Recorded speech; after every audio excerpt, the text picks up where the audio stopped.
In case you can't tell by the fact that I use the show and reference it almost every episode of this series, I really enjoy Critical Role, and I take inspiration from it a lot.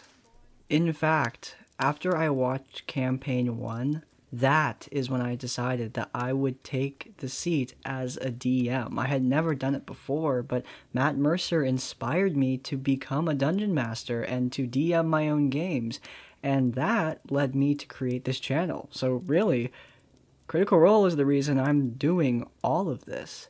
So obviously I really like the show. However, I have seen through the years that it has had both great and not so great influence on games.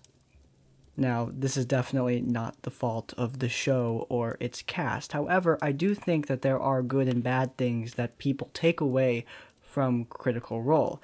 So, let's go over some of the best and worst takeaways from the incredible show Critical Role.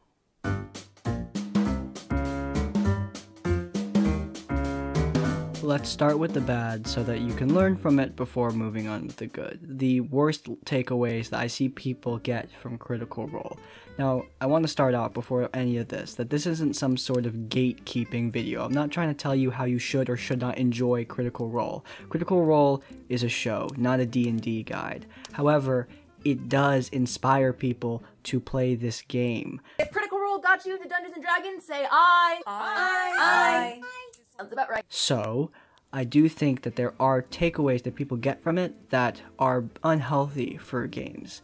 Now again, as I said before, this is not the fault of the show Critical Role, it is just the fault of bad expectations.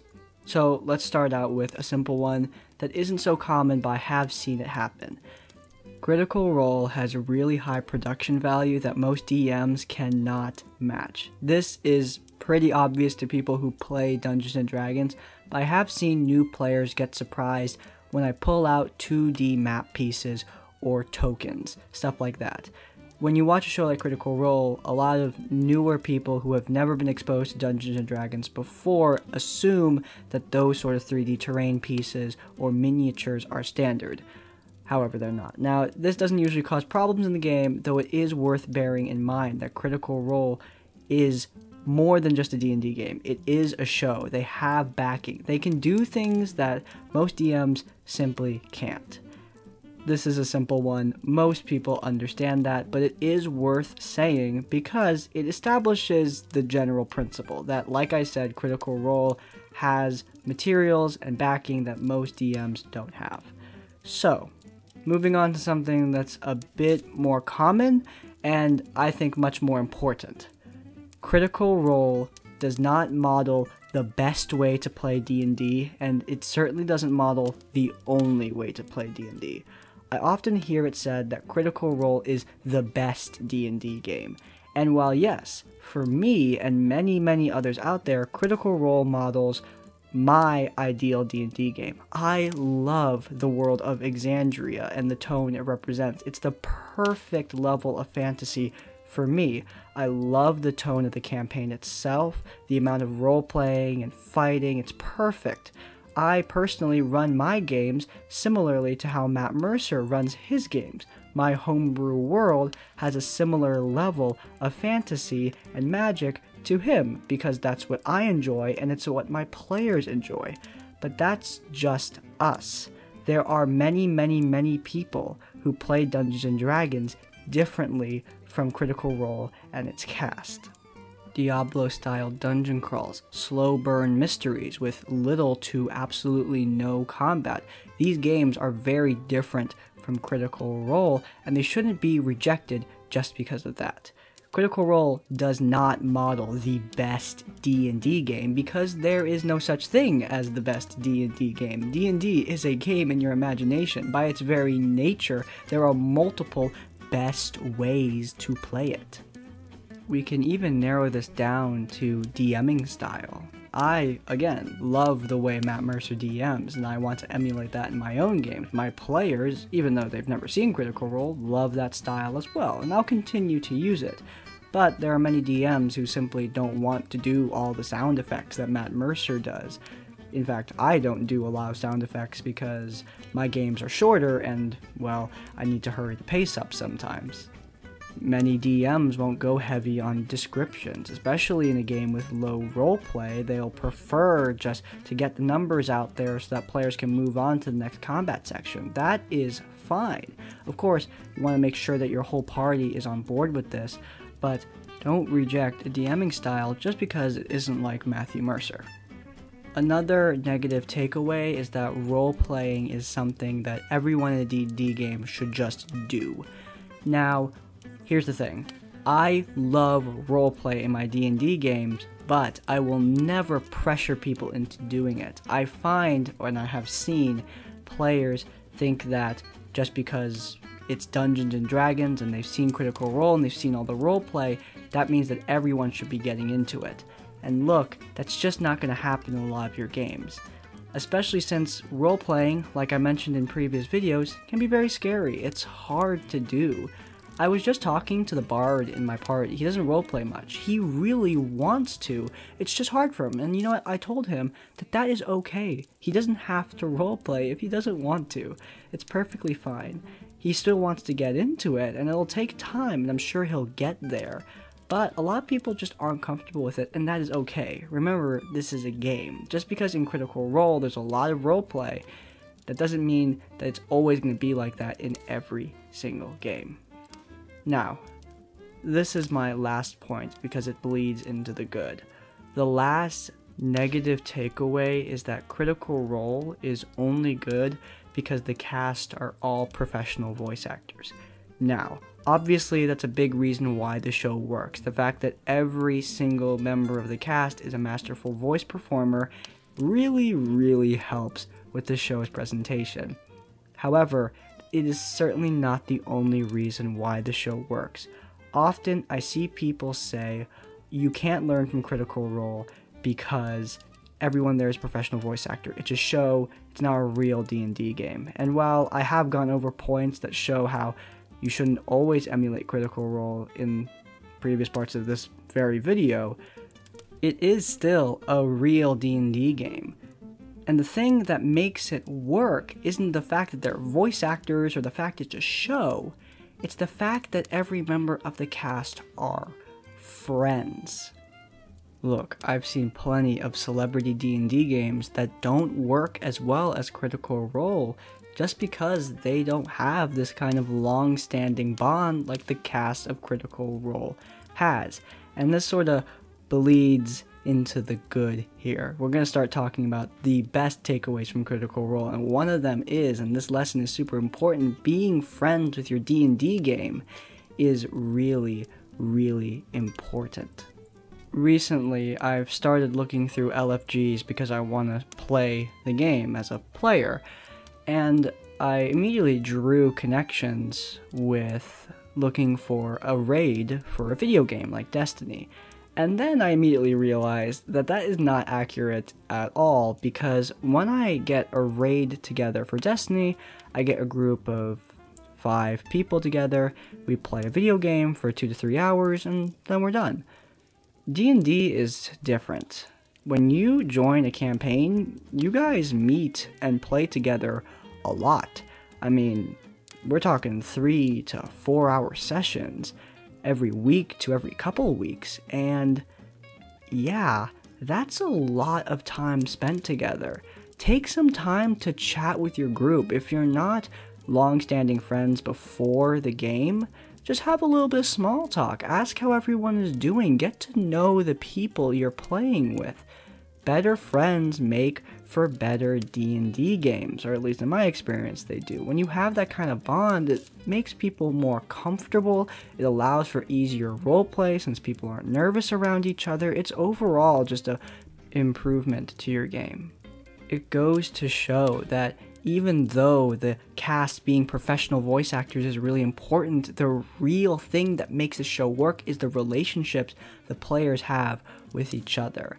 And look, It takes time to build up friendships. It does. You're not going to be best friends with your whole group in a month. That's not going to happen. But at least take those baby steps. Start building that friendship with your D&D party and your DM, because that kind of thing is truly very important.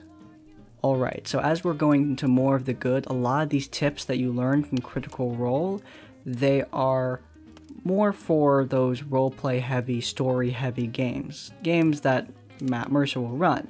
Take these points if they fit into your campaign, and don't take them if they don't. I just want to clear that up. Since I was kind of talking about that earlier, I don't want to cause confusion. So, let's get right into it. First thing, Matthew Mercer is not afraid to give exposition in his games, and you shouldn't be either. Early on, I was kind of afraid of the exposition dump. It's sort of a dirty word in books and movies and television and in fiction in general. Exposition dumps are not really given favorably.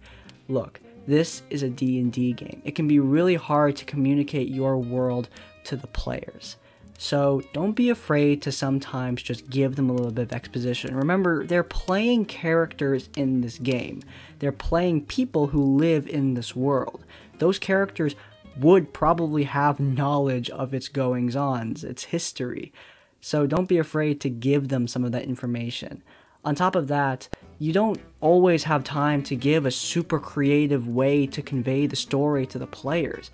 Sometimes it's okay to just tell a player who's at the library what information they learn, or just to send them a little bit of text. Personally, I prefer just telling the players, since they generally remember it better if it's told to them rather than if it's sent to them in a little paragraph or something like that.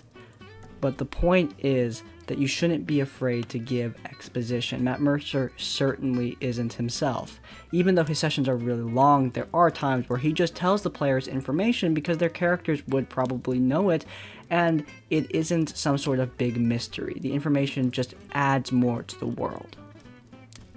Another thing, if you really want your players to be immersed in the world that you're building, descriptions are a really big part of it. If you want your players to feel the world and its characters, and I've said this a couple times in my NPC video, I pointed this out, but remember, D&D is a game in your imagination, and there isn't not much visual medium, so your description of the places and people in this world is incredibly important, and don't be afraid to write it down sometimes. You'll notice that Matt Mercer doesn't just make up everything. He looks down at notes, probably descriptions that he's pre-written for important places and characters. A handful of large hills sit among the crews, resting places for ballista and supplies as goblins lift and unload boxes and affix heavy artillery to the top of these mounds. As you're continuing to move towards the city, looking at this display, you see a group of gnolls together tugging on these heavy leather straps at the base of one of these mounds, and you watch as it shifts. Mud and dirt tumbling from the sides, revealing 4 hut-sized, thick trunks of legs from underneath. A colossal war tortoise. What? From this distance, you can only guess 60 to 80 feet from end to end on this shell. So yeah, definitely learn from that. If you really want that sort of immersion and world building, pre-written notes for important places and characters, and heavy description really helps to immerse your players. I've recently started writing descriptions for places. I always did it for NPCs, but for places, and I've noticed that players really become engaged when they are immersed into the dungeon they're entering or the city that they're living in. Another great takeaway for players: don't be afraid to roleplay amongst yourselves. Your DM loves it when players are just sharing a back and forth. There's not going to be a little example video here because there are so many examples of players doing this. Look, I see a lot that players are afraid of taking away from the DM, but look, I personally can really use a break sometimes, and whenever my players just roleplay among themselves, talk among themselves in character, or even just talk among themselves out of character, discussing a plan of attack or strategy, that is super refreshing to me. It lets me take a break, sit back, listen and plan out whatever I'm going to do next. DMs love it when players roleplay amongst themselves, and Critical Role emulates this really well. Players are constantly role-playing among themselves, and Matt Mercer just sits back and watches. He doesn't usually intervene unless he has to say something. So yeah, that is a very important lesson for players that you can take directly from the show. Role-playing among yourselves is a great thing for your game. Now, this is going to be the final point that I list, but there are many things that you can take from Critical Role. So don't think that this is a whole comprehensive list. There are many great lessons to learn and many cautionary things to warn about when you are taking inspiration from Critical Role. But here we're going to end it on this. I love how do you want to do this? And then No. well, you double the first roll. Yeah, the double the first. Right, which was 10, so 20, so 42. 42 brings it to 21 damage. How do you want to do that?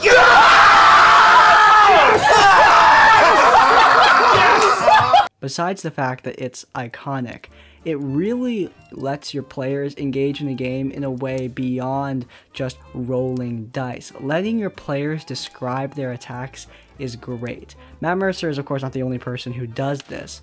Mark Humes takes it a step further. He specifically asks his players how they cast their spells. This is, in my opinion, a great way to engage your players. I personally do a sort of finisher move for all of the final monsters in my game, and whenever a player has a cool spell, I'll let them give me a sort of description of how they do it. Like, do they want to cast it out of their hand? Do they want to cast it out of their weapon? Etc. It lets their players build their character and engage more in the game. And it's a really simple thing to add. If you want that increased player engagement and that increased character engagement, then letting them describe their attacks is really helpful for that front. Alright, I think I've covered at least something here. If you guys enjoyed this episode of Tabletop Tavern Tips, then please do hit that like button. If you want to see more episodes of this series, as well as my other series, RPG Horror Stories, then please do hit that subscribe button. And finally, if you want to leave your own thoughts and tips, then go down to the comments down below. In essence, like, comment, subscribe. I'll see you all next time. Farewell.